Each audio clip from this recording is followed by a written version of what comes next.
శుక్లాంబరధరం విష్ణుం శశివర్ణం చతుర్భుజం ప్రసన్నవదనం ధ్యాయేత్ సర్వవిఘ్నోపశాంతయే అగజానన పద్మార్కం గజానన మహార్నిశం అనేకదంతం భక్తానాం ఏకదంతోపాస్మహే.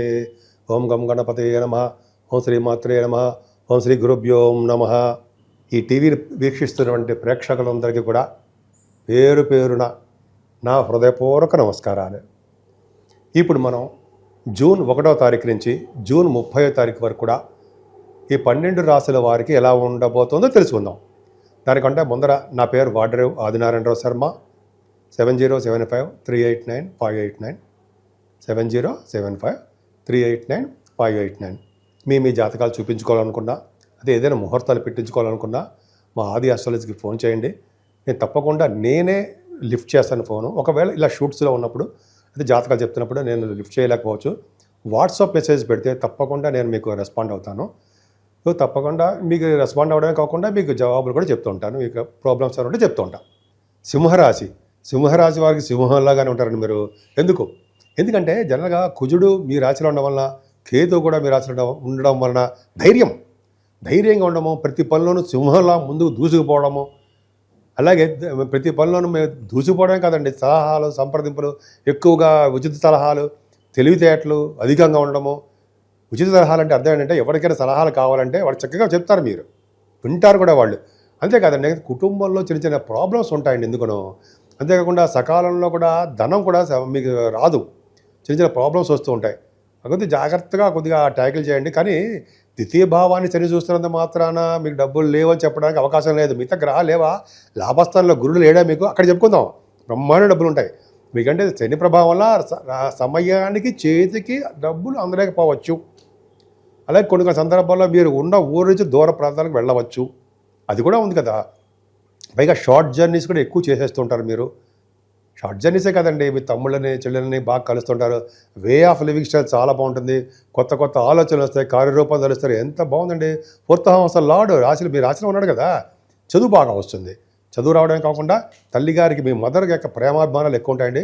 కొంతమంది భూములు కానీ వాహనాలు కానీ కొనుక్కుంటారు, అపార్ట్మెంట్స్ అనుకుందాం, అవి కొనుక్కోవడానికి అవకాశాలు చాలా బాగున్నాయి.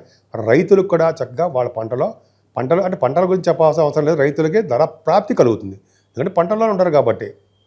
సో అది ఒక అదృష్టం అండి. ఇంకా చెప్పాలంటే మీ రాశి వారికి సంతానం వలన కలిసి వస్తుంది. మీ సంతానమే మీకు బాగా సపోర్ట్గా ఉంటారు. అబ్బాయిలు, మీ కుమారులు మీకు సపోర్ట్గా బాగా ఉంటారన్నది సందేహం లేదు. మీ జాతకం, మీ రాశి వలన మీ కుమారులకి, అంటే మీ రాశి వలన, మీ జాతక ప్రభావం వలన, జాతకం అంటే రాశి ప్రభావం వలన మీ కుమారులకి మాత్రం చాలా బాగా జరుగుతుందండి. వాళ్ళు ఎటువంటి లా రిలేటెడ్ సంబంధించిన విషయాల్లో ఉన్నా, అయితే న్యాయపరమైన చట్టపరమైన చిన్న చిన్న ప్రాబ్లమ్స్ ఉన్నా, భగవంతుడి దయ వలన, గురు ప్రభావం, గురు బలం వలన వాళ్ళు సక్సెస్ అవుతారు. అంతే కదండి. మీరు గురు ప్రభావం వలన జనరల్గా ఏంటంటే రచయితలుగా, కవులుగా మీరు బాగా డబ్బు సంపాదించుకుంటారు. అవకాశాలు వెతుక్కుంటూ మీకు వస్తాయి. అంతేకాకుండా నటనారంగం ఇప్పుడు చెప్పాను కదండి, సాహిత్య రంగం అని, నృత్యం అని వాళ్ళకి బాగుంటుంది.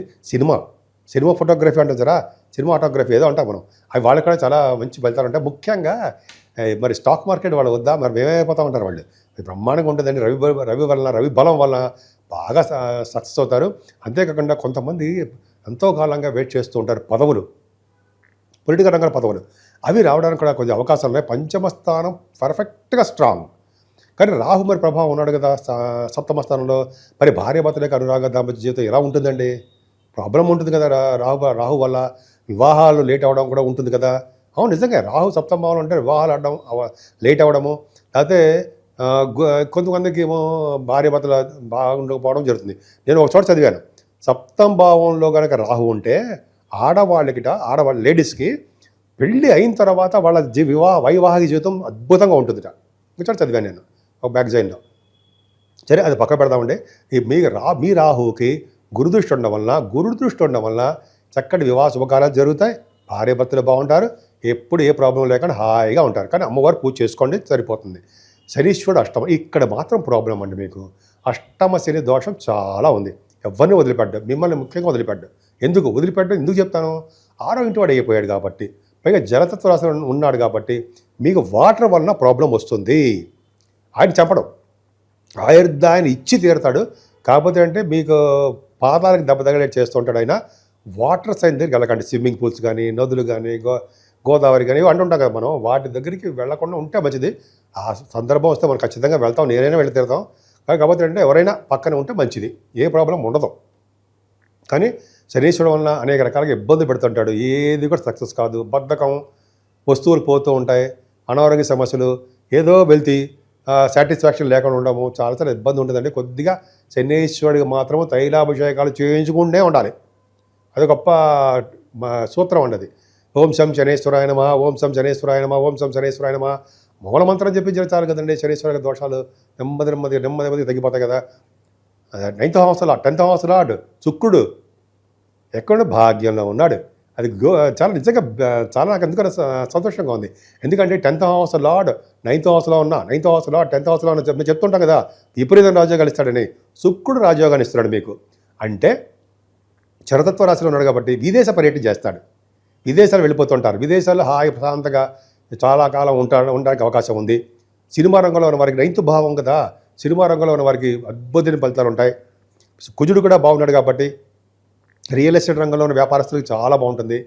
శుక్రుడు కదా, ముఖ్యంగా వాహనాలు, కారులు కానీ, బిల్డింగ్లు కానీ, ఆభరణాలు కానీ, డ్రెస్సెస్ కానీ, మంచి డ్రెస్సెస్ కొనుక్కుంటారు కదండి. శుక్రుడు అంతా ఇంత ఫలితాలు ఇవ్వడండి.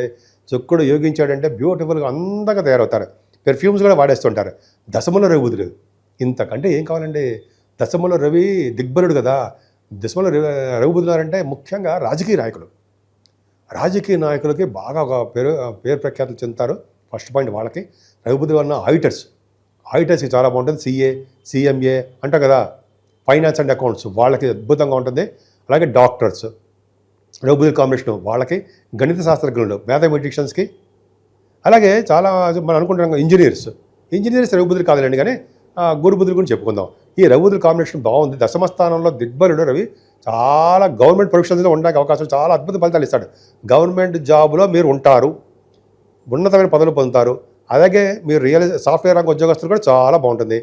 లాభంలో గురు బుధ రావులు ఉన్నారు కదండి. అసలు ఏంటంటే మీ జాతకం ఏంటి సార్, ఒక్క శనీశ్వరుడు తప్ప ఎంత అద్భుతంగా ఉంది.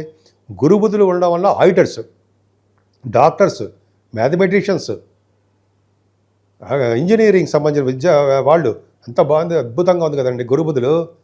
అలాగే సినిమా రంగంలో కూడా రాణిస్తారు కదా, తర్కశాస్త్రం కూడా మీరు బాగా ఉంటారు. లాభంలో రవి బుధులు ఉన్నారు మళ్ళీ. దశమంలో రవి బుధులు, లాభంలో రవి బుధులు 15th నుంచి అంత అద్భుతంగా. లాభంలో రవి బుధులు అంటే ధనప్రాప్తి బాగా కలుగుతుంది, కంటిన్యూస్ ఫ్లో ఆఫ్ మనీ. గురుడు, బుధుడు, రవి అంటే బుధుడు తన ఓన్ హౌస్లో ఉన్నాడండి. 2nd house lord and 11th house lord చాలా బాగున్నాడు కదా. మీకు భాగ్య, రాజ్య, లాభస్థానాలు కొట్టచెడుగా బ్రహ్మాండం కనిపిస్తున్నాయి. కాబట్టే మీకు నెల మొత్తం కూడా ఏం భయపడాల్సిన అవసరం లేదు. శనీశ్వరుడికి పూజ చేసుకోండి. 11వ భావంలో ఉన్నటువంటి గురుడు రక్షగా మిమ్మల్ని కాపాడుతూ ఉంటాడు. బుధ, రవిలు చాలా అద్భుతమైన పొజిషన్లో ఉన్నారు. అంతేకాకుండా కుజ బుధులు కూడా 12వ భావంలో ఉండడం వల్ల మీకు కొద్దిగా ఫైనాన్షియల్ స్టేటస్ పెరుగుతుంది, ఖర్చులు కూడా అధికంగా ఉంటాయి. డాక్టర్స్ వృత్తిలో ఉన్న వారికి ఆపరేషన్స్ కూడా చేస్తూ ఉంటారు. వాళ్ళకి కర్కాటక రాశి కదండి, కుజ బుధులు ఖచ్చితంగా డాక్టర్సే, వాళ్ళకి మంచి నేమ్ అండ్ ఫేమ్ రావడం తథ్యం. అలాగే మీరు ఈ నెల మొత్తం కూడా రావుకేతుల మధ్యలో ప్లానెట్స్ ఉండిపోయాయి కాబట్టి, కాలసర్ప దోషాలు ఉండిపోయారు కాబట్టి రావుకేతులకి పూజ చేయించుకోవడము, అలాగే సుబ్రహ్మణ్య స్వామికి పూజ చేయించడం వల్ల, అయితే సుబ్రహ్మణ్య స్వామికి ప్రతిష్ఠ చేయడం వల్ల మోపిదేవిలో మీకు మంచి జరగడానికి అవకాశాలు ఎక్కువ ఉన్నాయి. జూన్ నెల మొత్తం కూడా 3 గ్రహాల ప్రభావం ఉంది. ఒకటి శనీశ్వరుడు ప్రభావం మీనరాశిలో ఉండడం, నీటి వల్ల గండాలు, అలాగే ఫైర్ సంబంధించిన వ్యవహారాలు ఉండము, పిడుగుల వల్ల గండాలు ఉంటాయి. అలాగే రాహుకేతుల మధ్యలో సర్పదోషం, కాలసర్పదోషంలో ఉండిపోయాయి, సవ్యకాల సర్పదోషంలో ఉండిపోయాయి. అంటే ఈ 3 గ్రహాల మధ్యలో మిగతా గ్రహాలన్నీ కూడా ఉండిపోవడం వలన 12 రాశుల వాళ్ళకి అనుకున్నంత ఫలితాలు రాలేకపోతుంటాయి. కాబట్టి మనం రాహుకేతులకు సంబంధించినటువంటి పూజలు చేసుకోవడము, మెయిన్ కాళహస్తి వెళ్ళాలండి. వెళ్ళలేకపోతే మన ఊళ్ళోనే చేసుకుందాం రాహుకేతుల పూజలు. అమ్మవారు మెయిన్ కనకదుర్గ అమ్మవారిని పూజించిన వారికి, గణపతి ఆరాధన చేసేవారికి ఖచ్చితంగా రాహుకేతులలో వచ్చే దోషాలు తగ్గుతాయి. ముఖ్యంగా చాలామంది చెప్తారు కదా, కలియుగంలో అమ్మవారు గౌరీ అండ్ వినాయక అంటే కలియుగంలో గౌరీదేవుని అంటే అమ్మవారిని, అలాగే వినాయకుడిని పూజించాలి అంటాం కదా మనం. ఖచ్చితంగా కలియుగంలో పూజించాల్సిందే. ఎంతమంది దేవుడిని పూజించినా సరే వినాయకుడిని, అమ్మవారిని పూజ చేయకపోతే ఆ ఫలితం ఉండదు కలియుగంలో. గుర్తుపెట్టుకోండి, నేను చెప్పేది కాదండి, శాస్త్రం చెప్తాను, అదొకటి చేయించాలి. అలాగే శనీశ్వరుడికి తైలాభిషేకాలు బాగా చేసుకోవాలంటే చేసుకోవడం వల్ల మీకు బాగా కలిసి వస్తుంది. ముఖ్యంగా ఆంజనేయ స్వామి వారిని, వెంకటేశ్వర స్వామికి దీపారాధన చేయడము, అఖండ దీపారాధన ధ్వజస్తంభం దగ్గర శనివారం. అలాగే శివుడికి అభిషేకాలు చేసుకుంటే సకల దోషాల పరిహారం అవుతాయి. ముఖ్యంగా 14వ తారీఖుని సంకటహర చతుర్థి అని వస్తుంది. ఆ రోజుని వినాయకుడిని గరిగితో పూజించిన వారికి సకల శుభాలు, 12 రాసుల వారికి కూడా శుభాలు జరుగుతాయి. అంతేకాదండి 23వ తారీఖున మాస శివరాత్రి ప్రదోష కాలంలో అంటే ఈవినింగ్ టైంలో స్వామివారికి అభిషేకాలు చేయించుకున్నా, అది పూజ చేయించుకున్నా మీ గోత్రనామాలతోటి 12 రాసుల వాళ్ళకి శుభఫలితాలే దక్కుతాయి. అంతేకాకుండా 30వ తారీఖు స్కంద పంచమి అని వస్తుందండి. అంతేకాకుండా ఈ నెల నుంచి గురుమూఢమి కూడా ఉంది. అది కొద్దిగా మంచి ముహూర్తాలు ఏమి ఉండవు. సరే, 30వ తారీఖు మాత్రం స్కంద పంచమి వస్తుంది కాబట్టి సుబ్రహ్మణ్యేశ్వర స్వామిని అత్యంత బాగా పూజించాలి కాబట్టి సుబ్రహ్మణ్య స్వామిని పూజ చేసుకుంటే మంచిది.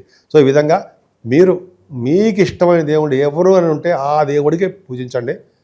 మరింత శుభఫలితాలు వచ్చి తీర్థంలో ఏమాత్రం సందేహం లేదు. మీకు సంపూర్ణమైన ఆయురారోగ్యాలతో ఉండాలని, అష్టైశ్వర్యాలతో ఉండాలని నేను మనస్ఫూర్తిగా కోరుకుంటున్నాను.